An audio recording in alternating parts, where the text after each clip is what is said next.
Assalamualaikum dan selamat sejahtera kepada semua murid tahun 5. Jadi hari ini kita akan sambung lagi ulang kaji unit 2 iaitu aplikasi reka bentuk teknologi kejuruteraan. Jadi murid-murid boleh rujuk buku teks muka surat 26 hingga 29.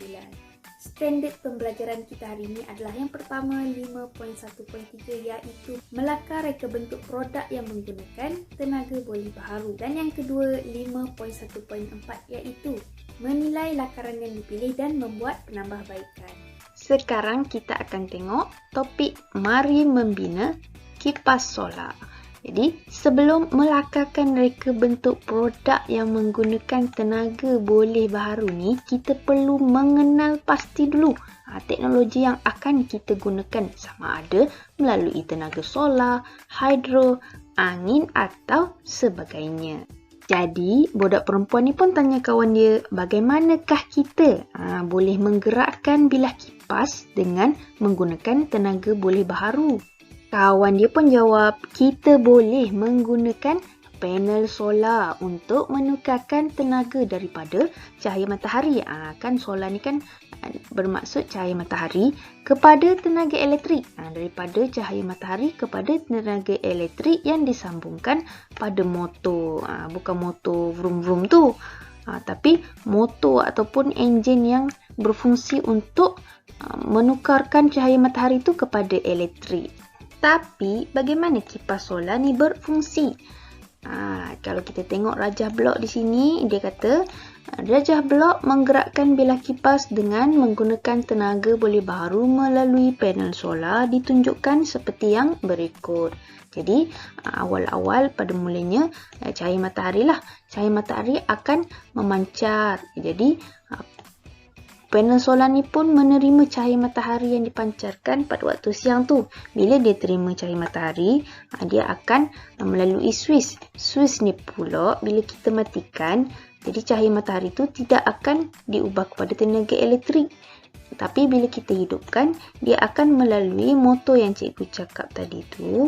Dan motor ni akan mengubah tenaga solar tu kepada tenaga elektrik. Jadi, bilah kipas pun bolehlah berpusing-pusing, menghasilkan angin. Sekarang kita akan tengok bagaimana untuk melakarkan reka bentuk. Jadi dia kata kita boleh menghasilkan sekurang-kurangnya 2 lakaran idea jika projek ini dihasilkan secara individu ataupun berseorangan.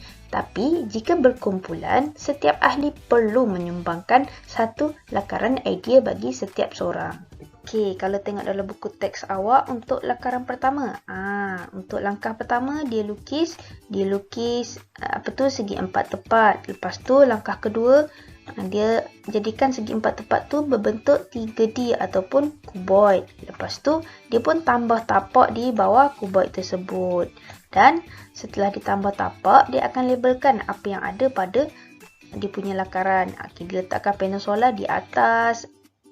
Lepas tu dia letak bilah kipas di depan dan bilah kipasnya ada 4 semuanya. Lepas tu ada motor, ada bot infrared, bot lekap dan juga switch di bahagian tapak.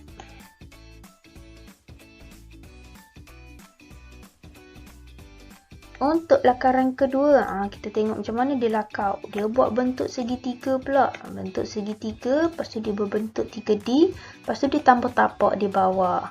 Lepas tu kita tengok macam mana dia labelkan. Dia ada bot infrared, dia ada bot lekap, dia ada motor dekat kipas tu. Dan bilah kipas dia pun ada 4 juga. Lepas tu dia letak panel solar di bahagian serong, bahagian piramid ataupun bahagian segitiga yang serong ni. Dan dia tambah lagi batang aiskrim di bawah dan switch di tapak. Dan lakaran ketiga dia buat segitiga juga, tapi segitiga dia lain pula. Segitiga dia berdiri tegak lah. Dan dibuat juga bentuk 3D dan dibuat juga tapak di bawah. Lepas tu kita tengok bagaimana di label. Bot infra dibuat di sini. Panel solar pun diletak di bahagian serong. Tapi bilah kipas di depan. Dan bilah kipas dia ada 2 sahaja. Batang aiskrim di sini, switch dia pun di tapak, tapi di bahagian tepi dia ada bot lekap macam biasa. dan dia ada label lah. Dia punya panjang, lebar dan sebagainya. Untuk lakaran terbaik, dia kata kita hendaklah memilih satu lakaran atau menggabungkan beberapa ciri yang terdapat dalam lakaran idea. Maksudnya, gabungan ciri yang terdapat pada lakaran 1, 2, 3 tu boleh diambil untuk dijadikan sebagai lakaran terbaik. Jadi kalau kita tengok lakaran terbaik dia, hasil gabungan lakaran 1, 2 dan 3. Dia ambil ketiga-tiga lakaran dan digabungkan untuk mendapatkan lakaran terbaik. Kalau kita tengok apa yang digabung kat sini, dia gabung di bahagian atas ni, dia gabung kuboid dengan segitiga dan dibuat serong ke atas ni. Dan panel solar diletak secara serong. Bilas kipas pun dia buat 2, dia tak buat 4. Nanti kita tengok kenapa dia buat 2. Dia letak motor di situ, buat lekap, Swiss pun di depan tapak, batang aiskrim, bot impra dan sebagainya. Menilai lakaran dan membuat penambahbaikan. Dia kata sebelum menjadikan lakaran terbaik sebagai panduan menghasilkan projek, lakaran tersebut perlu dinilai terlebih dahulu. Boleh guna kedok, comel kedok. Jadi jadual ni menunjukkan contoh penilaian terhadap lakaran terbaik yang dihasilkan. Jom kita tengok. Okey, jadi inilah jadual tersebut. Macam biasa dia ada elemen apa? Elemen rupa, elemen ruang, elemen saiz dan juga nilai. Okey, kalau kita tengok huraian dia, reka bentuk dan kedudukan bilah kipas, Swiss dan panel solar sesuai ke tidak sesuai. Jadi dikata tidak sesuai. Jadi ubah kedudukan Swiss tu ke bahagian tepi projek. Jadi Swiss tu tak boleh duduk depan, dia kena duduk tepi. Yang kedua ruang tapak, ruang panel solar dan ruang motor ni sesuai ke tidak? Dia kata sesuai, so diterima. Saiz plot, saiz bilah kipas dan saiz panel solar sesuai ke tidak? Dia kata tidak sesuai. Dia kata besarkan saiz bot impra dan saiz bilah kipas agar hasil projek lebih berkesan. Maksudnya bilah kipas ni kena besarkan agar hasil projek lebih berkesan. Dan yang terakhir nilai warna dan gabungan bentuk adalah sesuai. Jadi hasil akhirnya jadilah macam ni. Kita tengok apa yang berubah. Jadi diletak Swiss di tepi ya. Di tepi bukan di hadapan ni. Jadi bilah kipas dia tambah saiz ataupun tambah bilangan bilah kipas tu sebanyak 4. Dan bot impra pun telah dibesarkan dan dilabel warna siap, warna kuning dan juga warna biru.